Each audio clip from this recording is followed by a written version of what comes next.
കർത്താവിൽ ബഹുമാന്യരെ, നിങ്ങൾക്കെല്ലാവർക്കും വീണ്ടും നല്ല വചനം പേജിലൂടെ നാം പഠിച്ചുകൊണ്ടിരിക്കുന്ന രക്ഷയുടെ ഭദ്രത സത്യമോ മിഥ്യയോ എന്നുള്ള പഠന പരമ്പരയുടെ മറ്റൊരു എപ്പിസോഡിലേക്ക് സ്വാഗതം. ഇന്ന് നമ്മൾ ചിന്തിക്കാൻ പോകുന്നത് ഒരു വിശ്വാസിയുടെ രക്ഷ ഭദ്രമായിരുന്നതിന്റെ മറ്റൊരു കാരണമാണ്. ആ കാരണം എന്ന് പറയുന്നത് നമ്മുടെ കർത്താവായ യേശു ക്രിസ്തു സത്യം ചെയ്ത് നമ്മുടെ രക്ഷയുടെ ഭദ്രതയെക്കുറിച്ച് പറഞ്ഞിരിക്കുന്നു എന്നുള്ളതാണ്. യേശു ക്രിസ്തു സത്യം ചെയ്ത് പറഞ്ഞിരിക്കുന്നു. എന്താണ് യേശു ക്രിസ്തു സത്യം ചെയ്ത് പറഞ്ഞത്? വിശുദ്ധ യോഹന്നാന്റെ സുവിശേഷം 5-ാം അധ്യായത്തിന്റെ 24-ാം വാക്യം.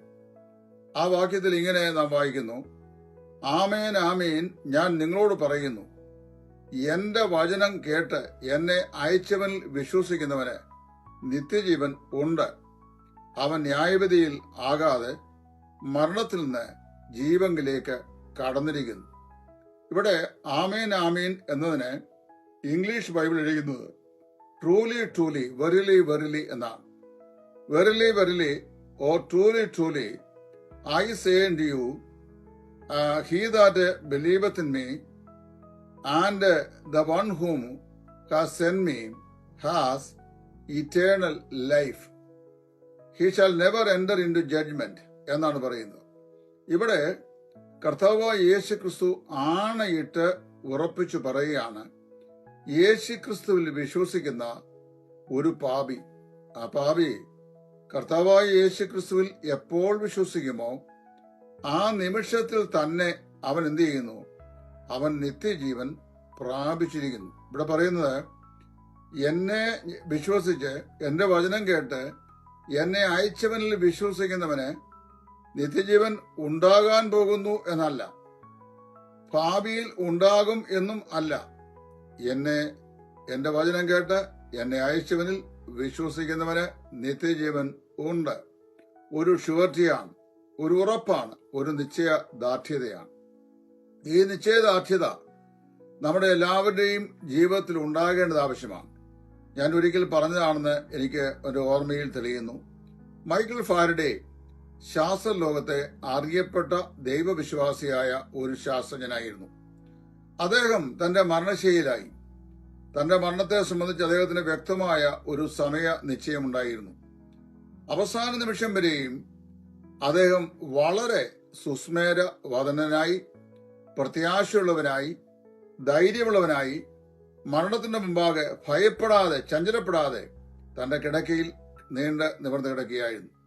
തന്റെ അന്ത്യനിമിഷത്തിന് സാക്ഷ്യം വഹിക്കുവാൻ തന്നോടുകൂടെ ശാസ്ത്രത്തിന്റെ പരീക്ഷണശാലയിൽ സഹകരിച്ചു വന്ന ധാരാളം യുവ ശാസ്ത്രജ്ഞന്മാർ അവിടെ സന്നിധരായിരുന്നു. അവരിൽ ഒരാള് മരണത്തിന് അല്പസമയം മുമ്പ് മൈക്കിൾ ഫാരഡെയോട് ഇപ്രകാരം ചോദിച്ചതായി പറയപ്പെടുന്നു: mister Faraday, you believed in God. നിങ്ങൾ ദൈവത്തിൽ വിശ്വസിക്കുന്ന ആളായിരുന്നു. Now the time has come that you should depart from this world. ഈ ലോകം വിട്ടു പോകാനുള്ള നിങ്ങളുടെ സമയം ഇപ്പോൾ സമാഗതമായിരിക്കുന്നു. What is your speculation about your life after? നിങ്ങളുടെ ഈ ലോക ജീവിതത്തിന്റെ അപ്പുറത്തുള്ള നിങ്ങളുടെ ജീവിതത്തെ സംബന്ധിച്ചുള്ള നിങ്ങളുടെ നിഗമനം എന്താണ്? What is your speculation about your life after?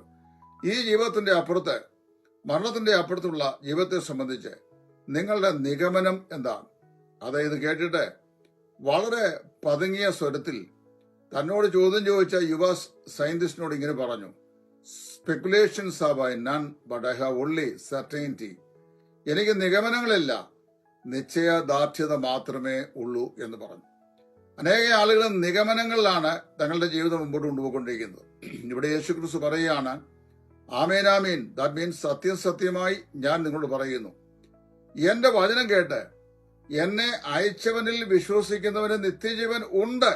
അതൊരു സെർട്ടനിറ്റിയാണ്, നിശ്ചയദാർഢ്യതയാണ്. കർത്താവായ യേശു ക്രിസ്തുവിൽ ഞാൻ വിശ്വസിച്ചു, അത് ദൈവത്തിന്റെ വചനമാണ്. എന്റെ കർത്താവ് എന്നോട് പറഞ്ഞിട്ടുണ്ട്, ആണയിട്ട് പറഞ്ഞിട്ടുണ്ട്, നിങ്ങൾക്ക് നിത്യജീവൻ ഉണ്ട് എന്ന്. അതാണ് നമ്മുടെ പ്രത്യാശ. അങ്ങനെയുള്ള വിശ്വസ്തരെ കുറിച്ച് പറയാണ്, അവൻ ആര്?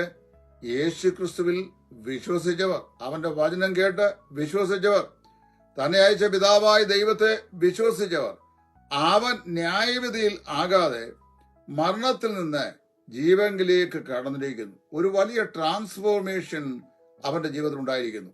എന്താണ് ആ ട്രാൻസ്ഫോർമേഷൻ?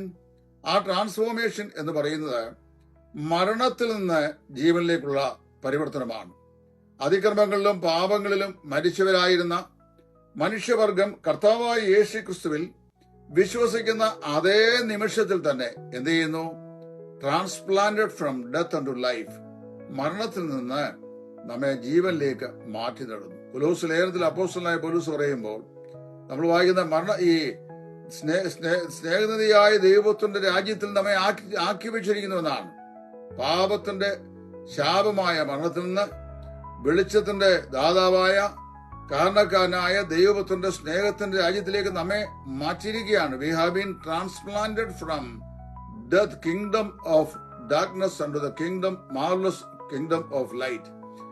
ഇരുട്ടിന്റെ അധികാരത്തിൽ നിന്ന് വെളിച്ചത്തിന്റെ രാജ്യത്തിലേക്ക് നമ്മെ ദൈവം മാറ്റി നട്ടിരിക്കുന്നു.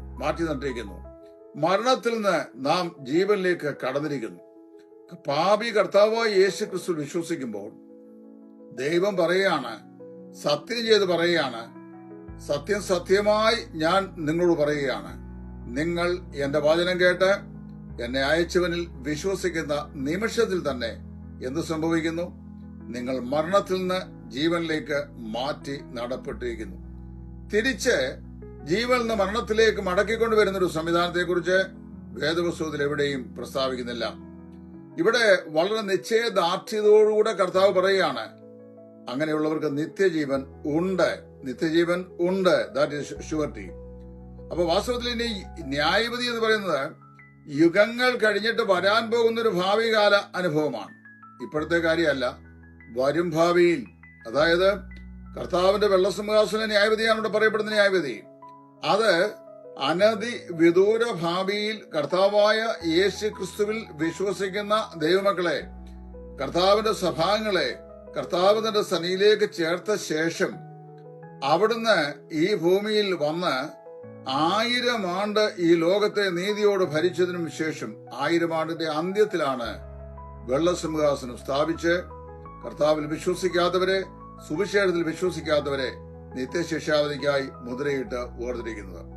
അതുകൊണ്ടത് ഭാവിയിൽ സംഭവിക്കാനുള്ളതാണ്. സഭായുഗവും മഹാപീഡന യുഗവും സഹസ്രാബ്ദ യുഗവും കഴിഞ്ഞ് സംഭവിക്കാനുള്ള കാര്യമാണ്. പക്ഷേ ഇവിടെ കർത്താവ് പറയാണ്, എന്റെ വചനം കേട്ട് എന്നെ അയച്ചവനിൽ വിശ്വസിക്കുന്നവന് അന്ന് നിത്യജീവൻ ഉണ്ടാകുമെന്നല്ല, ഇപ്പോൾ തന്നെ നിത്യജീവൻ ഉണ്ട്.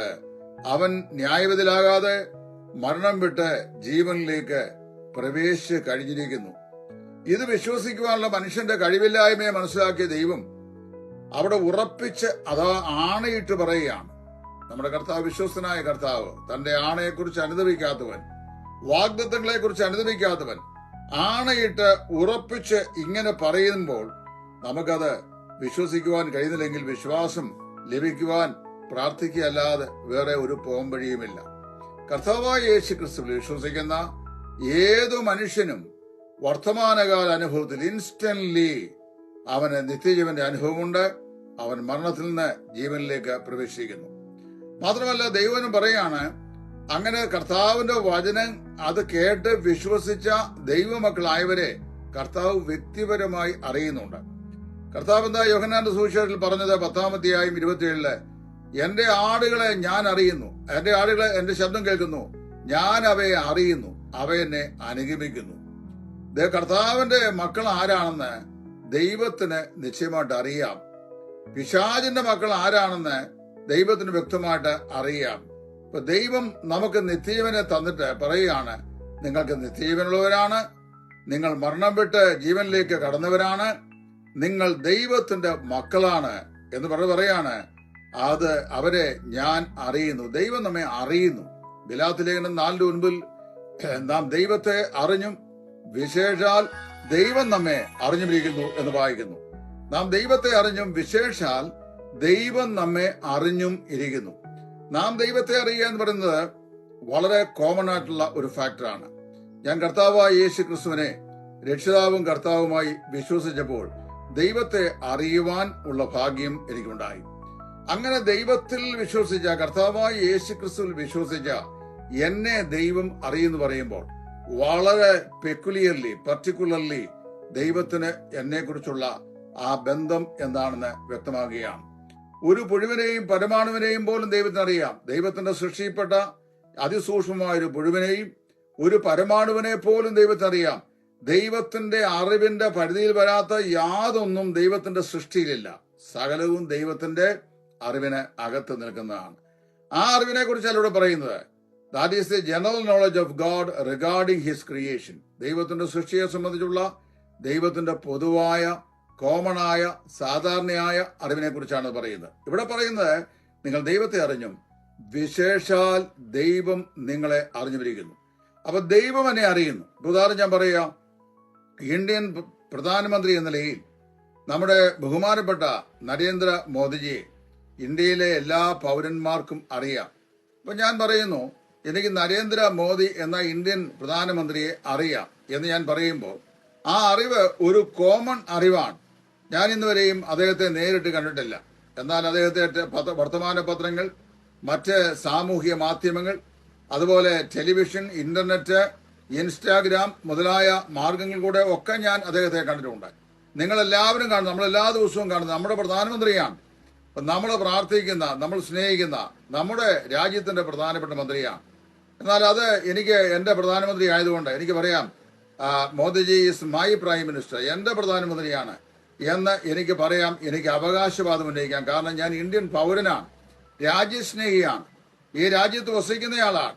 അപ്പൊ ഇന്ത്യൻ പൗരനായ ഞാൻ, രാജ്യസ്നേഹിയാകുന്ന ഞാൻ, രാജ്യത്ത് പാർത്തു വരുന്ന ഞാൻ, ഇന്ത്യൻ പ്രധാനമന്ത്രിയാകുന്ന നരേന്ദ്രമോദിയെ ഞാൻ അറിയാം എന്ന് പറഞ്ഞു കഴിഞ്ഞാൽ അതിന്റെ സാധാരണയായ അറിവാണ്.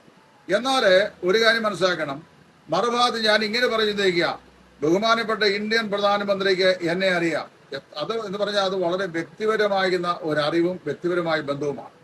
ഇന്ത്യയുടെ പ്രധാനമന്ത്രിക്ക് എന്നെ അറിയാമെന്ന് പറഞ്ഞാൽ അത് അല്പം വിലയുള്ളൊരു കാര്യമാണ്. എനിക്ക് അദ്ദേഹത്തെ അറിയാമെന്ന് പറഞ്ഞു കഴിഞ്ഞാൽ അതിനേക്കാൾ വിലയുള്ള, അതിനേക്കാൾ മൂല്യമുള്ള, അതിനേക്കാൾ ഗൗരവമുള്ള ഒരു കാര്യമാണ് അദ്ദേഹത്തിന് എന്നെ അറിയാം എന്ന് പറയുന്നത്. അതേ അർത്ഥമാണ് ഇവിടെ നാം ദൈവത്തെ അറിഞ്ഞും വിശേഷാൽ ദൈവം നമ്മെ അറിഞ്ഞിരിക്കുന്നു. അപ്പൊ ദൈവത്തിന് നമ്മെ വ്യക്തിപരമായിട്ട് അറിയാം. എന്റെ ആടുകൾ എന്റെ ശബ്ദം കേൾക്കുന്നു, ഞാൻ അവയെ പേർ ചൊല്ലി വിളിക്കുന്നു, അവ ഓരോന്നും എന്നെ അനുഗമിക്കുന്നു. കർത്താവ് പറഞ്ഞാണ്, കർത്താവിന്റെ ആടുകൾ, അവയിൽ ഓരോന്നും ദൈവം അവയെ പേർ ചൊല്ലി വിളിക്കുകയാണ്.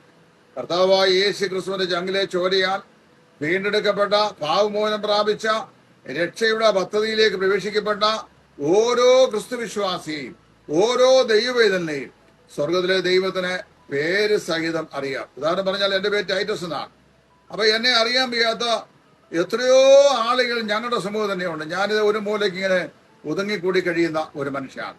ദൈവമകനാണ് വേർപാട് സമൂഹത്തിന് ഒരു ചെറിയ ഭാഗമാണ്. ഒറ്റവാക്കി പറഞ്ഞു കഴിഞ്ഞാൽ യജമാന്മാരുടെ മേശപ്പുറത്ത് വീഴുന്ന അപ്പത്തിന്റെ കഷ്ണം ആ ദൂരവേ നിന്ന് പിറക്കിയെടുക്കാൻ പോലും യോഗ്യത കുറവുള്ള മാർത്തമായിൽ നിന്ന് ഏകനായി രക്ഷിക്കപ്പെട്ട് മുമ്പോട്ട് വന്ന ഒരു സഹോദരനാണ്.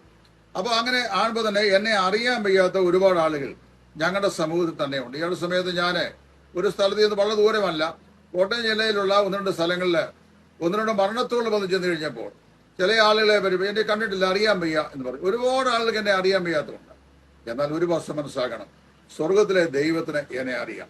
രക്ഷിക്കപ്പെട്ട എല്ലാ ദൈവമക്കളെയും കർത്താവിന്റെ പേര് സഹിതം അറിയാം. അതാണ് എന്റെ ആടുകളെ എന്റെ ശബ്ദം കേൾക്കുന്നു, ഞാൻ അവയെ പേർ ചൊല്ലി വിളിക്കുന്നു എന്ന് കർത്താവ് പറഞ്ഞത്.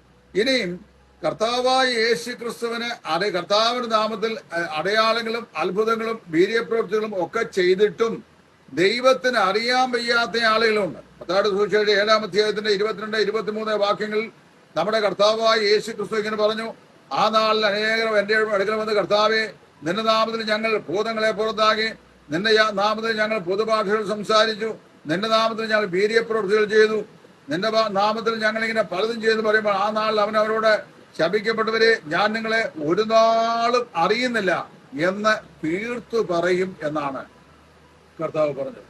അപ്പൊ ഞാൻ ഈ പറഞ്ഞതിന്റെ സാരം എന്താണെന്ന് ചോദിച്ചു കഴിഞ്ഞാൽ, നമ്മുടെ കർത്താവ് ആണയിട്ട് സത്യം ചെയ്ത് നമ്മെ ദൈവമക്കളാണെന്ന് പറഞ്ഞിരിക്കുന്നു, നമുക്ക് നിത്യജീവനുണ്ടെന്ന് പറഞ്ഞിരിക്കുന്നു. നാം ഇനി ന്യായവിധിയിലാകയില്ല എന്ന് പറയുന്നു. വരുവാനുള്ള ഭയാനകമായ ന്യായവിധിയിൽ നിന്ന് നാം വിടുവിക്കപ്പെട്ട് ദൈവത്തിന്റെ ജീവനിലേക്ക് പ്രവേശിക്കുന്നത് പറയുന്നു. മാത്രമല്ല, അങ്ങനെയുള്ളവരെ കർത്താവ് നേരിട്ട് വ്യക്തമായി അറിയുന്നു എന്ന് പറയുന്നു. മാത്രമല്ല, ആ അങ്ങനെയുള്ളവരെ ദൈവം പരിപാലിക്കുകയും ചെയ്യുന്നു. എവിടെയായത് വായിക്കുന്നത്? ഫിലിപ്പിയ ലേഖനം 1:4, 1 സോണി 5:23, 24, 2 തിമോത്തി 1:12 ഈ വാക്യങ്ങളൊക്കെ വായിക്കുമ്പോൾ നമ്മൾ വായിക്കുന്നു, ദൈവിക പരിപാലനത്തിൽ നമ്മുടെ രക്ഷ ഭദ്രമായിരിക്കുന്നു. കർത്താവ് തന്റെ ദിവസം വരെ നമ്മെ സൂക്ഷിപ്പാൻ ശക്തനാണ്. അങ്ങനെയാണല്ലോ തിരുവചനത്തിൽ വായിക്കുന്നത്. ഞാൻ ആരെ വിശ്വസിക്കുന്നു എന്ന് ഞാൻ അറിയുന്നു, അവനെന്റെ ഉപനിധി ആ ദിവസം വരെ സൂക്ഷിപ്പാൻ ശക്തനെന്ന് ഉറച്ചുമിരിക്കുന്നു. 2 തിമോത്തി 1:12 അത് പൗലോസ് അപ്പോസ്തലന്റെ ആത്മധൈര്യമാണ്. അതുപോലെ തന്നെ ഫിലിപ്പിയ ലേഖനം അതിന്റെ 1-ാം അധ്യായത്തിന്റെ 4-ാം വാക്യം പറയുമ്പോൾ, നിങ്ങൾ നല്ല പ്രവൃത്തിയെ ആരംഭിച്ചവൻ യേശു ക്രിസ്തുവിന്റെ നാളോളം അത് തികയ്ക്കുമെന്ന് ഞാൻ വിശ്വസിച്ചുമിരിക്കുന്നു എന്ന് അപ്പോസ്തലൻ പറയുന്നു. അപ്പോൾ വാസ്തവത്തില് കർത്താവായ യേശു ക്രിസ്തുവിന്റെ വചനം കേട്ട് ദൈവത്തിൽ വിശ്വസിച്ച് പാപമോചനം പ്രാപിച്ച് രക്ഷിക്കപ്പെട്ട് ദൈവവൈദ്യരായി തീർന്നിരിക്കുന്ന ഒരു വ്യക്തി മരണം വിട്ട് നിത്യജീവനിലേക്ക് പ്രവേശിച്ച് ഇപ്പോൾ തന്നെ നിത്യജീവന്റെ അനുഭവമുള്ളവനായി തീർന്നിരിക്കുന്നു. മാത്രമല്ല, അങ്ങനെയുള്ള ആളുകളെ കർത്താവ് വ്യക്തിഗതമായി അറിയുന്നു. പേഴ്സണലി കർത്താവ് അറിയുന്നു. അവരെ അറിയാം, അവരുടെ പേരറിയാം, അവർ രക്ഷിക്കപ്പെട്ടവരാണെന്നറിയാം, അവരുടെ പേര് നിത്യജീവന്റെ പുസ്തകത്തിലുണ്ടെന്നറിയാം, അവര് ദൈവത്തിന്റെ പ്രത്യേകമായ പരിഗണന വന്നവരാണ്. മാത്രമല്ല, അവരെ കർത്താവ് പരിപാലിക്കുകയും ചെയ്യുന്നു. എന്നുവരെ അത് വായിക്കുന്നത്, നിങ്ങൾ നല്ല വേല ആരംഭിച്ചവൻ യേശു ക്രിസ്തുവിന്റെ നാൾ വരെയും അത് പൂർത്തീകരിപ്പാൻ വിശ്വസ്തനാണെന്നാ വായിക്കുന്നത്. നിങ്ങൾ നല്ല പ്രവൃത്തി ആരംഭിച്ചവൻ യേശു ക്രിസ്തു നാൾ വരെയും എന്ത് ചെയ്യും? അത് നിങ്ങളെ സൂക്ഷിക്കും. അപ്പൊ ആ കർത്താവ് യേശു ക്രിസ്തു നാൾ എന്ന് പറയുന്നത് നാം ദൈവസന്നിധിയിൽ നിൽക്കുന്ന നിമിഷമാണ്. അന്ന് വരെ പുനരുത്ഥാനം ചെയ്യുന്ന നിമിഷം വരെ. അതുകൊണ്ട് ആ പൗലോസ് ആത്മധൈര്യത്തോട് പറഞ്ഞു, ഞാൻ ആരെ വിശ്വസിക്കുന്നു എന്ന് ഞാൻ അറിയുന്നു, അവനെന്റെ ഉപനിധി ആ ദിവസം വരെ സൂക്ഷിപ്പാൻ ശക്തൻ എന്ന് ഉറച്ചുമിരിക്കുന്നു. അപ്പോൾ നല്ല പ്രവൃത്തി ആരംഭിച്ച കർത്താവിന് നാൾ വരെ തികയ്ക്കുമെന്ന് വിശ്വസിക്കുകയും അങ്ങനെ സമ്പൂർണമായ ശരീരാത്മതകളുടെ ശുദ്ധീകരണം നമുക്ക് തികച്ചിട്ട് നമ്മെ കർത്താവിന്റെ സന്നിധിയിൽ പൂർണ്ണതയുള്ളവരായ ദൈവം കർത്താവ് നിർത്തുമെന്നുള്ള പ്രത്യാശയാണ് ഒരു ദൈവപൈതലിന് ഉള്ളത്. ഇത്രയും കാര്യങ്ങൾ നമ്മുടെ കർത്താവ് ആണയിട്ട് പറയുകയും അവൻ നമ്മെ വ്യക്തിപരമായി അറിയുന്നുവെന്ന് നമ്മെ ബോധ്യപ്പെടുത്തുകയും ആ ദൈവത്തിന്റെ പരിപാലനം വ്യക്തിപരമായി താൻ അറിയുന്ന ദൈവത്തിന്റെ മക്കളാകുന്ന നമുക്ക് കർത്താവ് നിരന്തരമായ ജീവിതത്തിൽ നൽകിക്കൊണ്ടിരിക്കുന്നു. ആ പരിപാലനം നമ്മെ പൂർണ്ണതയുള്ളവരായി നമ്മുടെ ശരീരാത്മദേഹികളുടെ സമ്പൂർണമായ ശുദ്ധീകരണം പ്രാപിച്ച് നാം ദൈവസ്ഥനിൽ വെളിപ്പെടുന്ന നിമിഷം വരെയും സൂക്ഷിക്കുവാൻ കർത്താവ് ബാധ്യസ്ഥനാകുന്നു എന്നും ദൈവവചനം പറയുമ്പോൾ പിന്നെ ദൈവവേദിലെ നാം ഇതിന് സംശയിക്കണം. കർത്താവിന്റെ വചനം കർത്താവ് പറഞ്ഞാൽ എന്ന് പറഞ്ഞാൽ ഇല്ല എന്ന് പറഞ്ഞാൽ ഇല്ല. അവന്റെ വായിൽ എന്നും ഇല്ല എന്ന് മാത്രമേ ഉള്ളൂ. അപ്പൊ കർത്താവ് സത്യം ചെയ്ത് പറഞ്ഞിരിക്കുകയാണ്, ഞാൻ അവയ്ക്ക് നിത്യജീവനെ കൊടുക്കുന്നു, അവയ്ക്ക് നിത്യജീവൻ ഉണ്ട്. ഈ അത്ഭുതകരമായ ഈ മനോഹരമായ ധൈര്യം രക്ഷിക്കപ്പെട്ട എല്ലാ വിശ്വാസികൾക്കും വിശ്വാസത്തിന്റെ ഉറപ്പിനായി കർത്താവ് തന്നിരിക്കുകയാണ്. ആ ഉറപ്പ് ദൈവം നമുക്ക് നൽകുന്നതോളം കാലം ഭയം, സംശയങ്ങൾ, തെല്ലും ഇനി വേണ്ട. അതിനെ ഊട്ടിയുറപ്പിക്കുവാൻ എത്ര വാഗ്ദത്തങ്ങൾ ദൈവം നമുക്ക് നൽകിയിട്ടുണ്ട്. അതിലൊരു പുള്ളി പോലും ഒഴിഞ്ഞു പോകുകയില്ല എന്നാണ് ദൈവത്തിന്റെ വചനം പറയുന്നത്. ദൈവം നമ്മെ അനുഗ്രഹിക്കട്ടെ. ഈ പഠനം നിശ്ചയമായും നിങ്ങൾക്ക് പ്രയോജനഭവിക്കും എന്ന് ഞാൻ കർത്താവിൽ പ്രത്യാശിക്കുന്നു. ഈ 17ാമത്തെ എപ്പിസോഡ് ഈ നിലയിൽ ഇവിടെ ഞാൻ പര്യവസാനിപ്പിക്കുന്നു. കർത്താവിന് വെച്ചാൽ ഇതിന്റെ അടുത്ത പാർട്ട് നെക്സ്റ്റ് എപ്പിസോഡിൽ ശ്രദ്ധിക്കാവുന്നതാണ്. അതുവരെയും എല്ലാവർക്കും കർത്താവിന്റെ കൃപയും സമാധാനം ആശംസിക്കുന്നു. ക്രിസ്തുവിൽ നിങ്ങളുടെ കൂട്ടുസഹോദരൻ സുവിശേഷകൻ Titus from Idayaranmula. Thank you. God bless U.